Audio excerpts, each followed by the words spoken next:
They asked me why I did not care about the Fever going 2-3 while Caitlin Clark was out. They asked me why I didn't really care about Stephanie White's offensive philosophies without Caitlin Clark. Well, here we are, back in effect. The Indiana Fever hand the New York Liberty their first loss of the season in Caitlin Clark's return game. Huge Saturday afternoon battle, national TV. Caitlin Clark drops 32 points, 9 assists, 8 boards, 7 made threes, the only player in WNBA history with that stat line, and basically announces to the league, game's over. The demon is home. All the concerns about the offense, all the concerns about the rotations. Caitlin Clark is the offense. When you have number 22 out there, everyone circles around it and falls in line. It makes Lexi Hull that much more effective. It makes Kelsey Mitchell more dangerous. It gives Aaliyah Boston looks she wouldn't have had. It gets the up-tempo nature and the good vibes rolling through the team.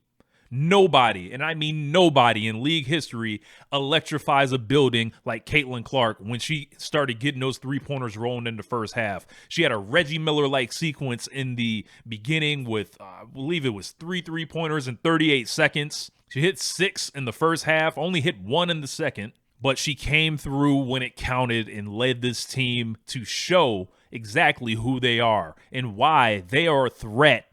And I think the rest of the league should watch out. The media, who didn't want to show the love, seemingly forgot about her. The fun it was had during those 5 games, but now, it's going to be a lot changing going forward for the Indiana Fever and the league at large. The last time that the New York Liberty came to Indiana, they had to sneak out the back door with a victory. Some questionable refereeing, to be honest. But this time, the referees were not a factor as much. Of course, in the first half, I didn't love all the calls, but I always contend that if you play well enough, the refs won't matter. We don't stop for the sports police. I'm not going there with the conspiracies. If this team plays like this, there is no team in the league that should feel safe. And as Caitlin Clark is having a historic game by almost any measure, the losers, the suckers, the lames are going on about body language. They're going on about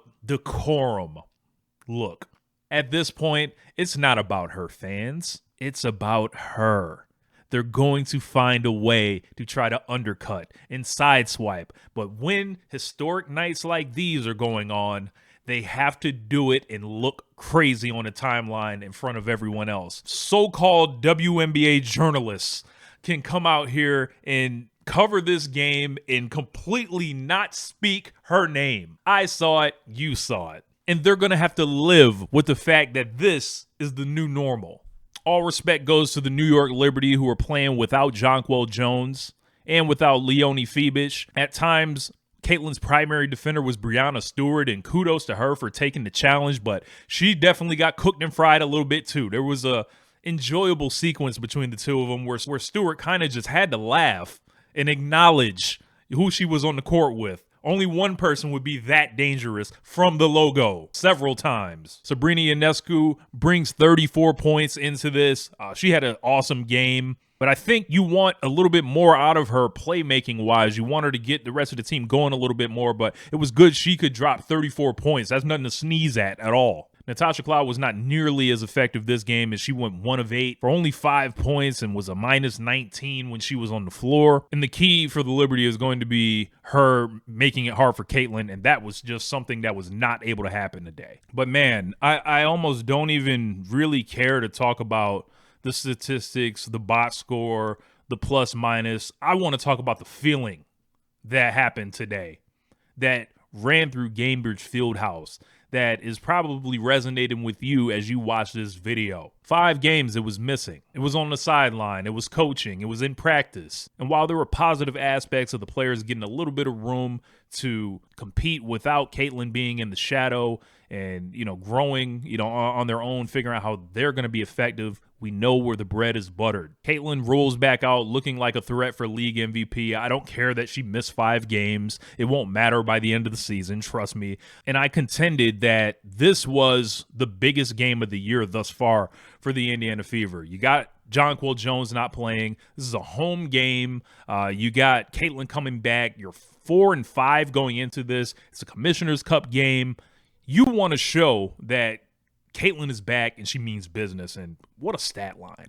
What a player. And quite frankly, it's spooky if she's going to do this on a normal basis. Every other game, a record seems to be shattered. Every other game, this is a stat line note that has never happened before. The ratings that were down 50%, we don't have to worry about those. I imagine when those things come in tomorrow or Monday, it's going to be out of this world. And there's really nothing like it in basketball right now. So whatever people need to do to get themselves ready for what the rest of the season is going to be, Lord forbid there are no more injuries. Whatever they got to do to get ready, I hope they do it. I hope they craft up all the weird narratives. I hope they continue to resist what it is. I hope people keep trying to be physical because at the end of the day, they got to do something because a train is coming through. That's all, man. Enjoy the victory, Indiana Fever fans. It's been a long 19 days, and let's see what the rest of the season holds. I feel like this is a rebirth kind of for the squad, and going forward, you're 5-5 through your first 10.